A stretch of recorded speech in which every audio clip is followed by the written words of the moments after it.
अस्सलाम वालेकुम, कैसे हैं आप लोग। उम्मीद करती हूँ आप सब खैरियत से होंगे।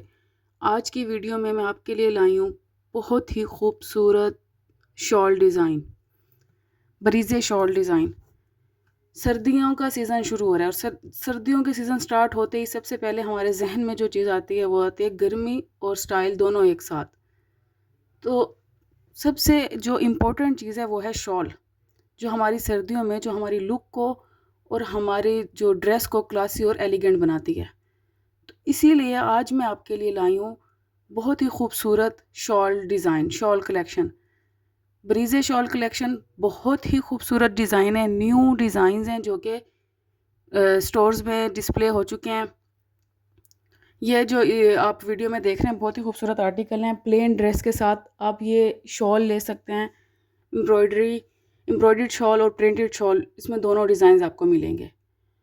प्लेन सूट बनवाकर आप उसके साथ शॉल ले सकते हैं, कोट या किसी भी ड्रेस के ऊपर आप इसको शॉल को कैरी कर सकते हैं। अगर आपने कोई पार्टी पर जाना है, आपने कोई फंक्शन अटेंड करना है, उसके लिए आप कोई अच्छा सा ड्रेस, क्लासी और एलिगेंट ड्रेस बनवाना चाहते हैं, तो उसके लिए आपके लिए बहुत से खूबसूरत आइडियाज़ हैं। आप प्लेन ड्रेस बनवाएं, फ्रॉक स्टाइल में उसको सिलवाएं, फ्रंट पर उसको बटन्स वगैरह लगाएं और साथ आप एक अच्छी सी शॉल ले लें, तो आपके ड्रेस की जो लुक है वो बहुत ही खूबसूरत हो जाती है। तो शॉल एक ऐसी चीज़ है जो कि आपके ड्रेस की लुक को क्लासी और एलिगेंट बनाती है। तो इस वीडियो में आपको मिलेंगे बहुत ही खूबसूरत आर्टिकल्स, ब्रीजे शॉल आर्टिकल्स, जो आप किसी भी ड्रेस, मतलब सिंपल ड्रेस या कोई आप लाइट प्रिंटेड या एम्ब्रॉयडर्ड फैब्रिक लेके उसके साथ आप इसको बना सकते हैं। इजी, बहुत ही अच्छा सा आपका ड्रेस रेडी हो जाएगा। सर्दियों के फंक्शन में जो आपके ड्रेस के और जो लुक देती है वो है शॉल। शॉल एक ऐसी चीज़ है जिसकी आप डिफरेंट स्टाइलिंग में कैरी करके अपने ड्रेस की लुक को एलिगेंट और क्लासी बनाते हैं। इस वीडियो में आप डिफरेंट कलर्स की शॉल डिज़ाइन देखेंगे, डिफरेंट स्टाइल्स में देखेंगे। बहुत ही खूबसूरत डिज़ाइन है, बहुत ही खूबसूरत एम्ब्रॉयडरी। आप ये चेक करें, ब्लैक के साथ मल्टी कलर में कितना खूबसूरत एम्ब्रॉयडरी डिज़ाइन है शॉल का। तो इस वीडियो में बहुत ही खूबसूरत डिज़ाइन है और डिफरेंट कलर्स में, हर कलर, जो कलर आप सिलेक्ट करना चाहते हैं वो कलर आपको इस वीडियो में मिलेगा। इस वीडियो से आप सिलेक्ट करके आप बरीज़े के आउटलेट पर जाकर आप परचेज़ कर सकते हैं। आप उनको दिखा कर आप उस आर्टिकल को परचेज़ कर सकते हैं। बहुत ही खूबसूरत और न्यू शॉल डिज़ाइन है।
उम्मीद करती हूँ इस वीडियो से आपने बहुत से खूबसूरत डिज़ाइन सेलेक्ट किए होंगे। अगर आपको मेरी वीडियो अच्छी लगी है कमेंट में लाजमी बताइएगा। नेक्स्ट वीडियो तक के लिए अल्लाह हाफिज़।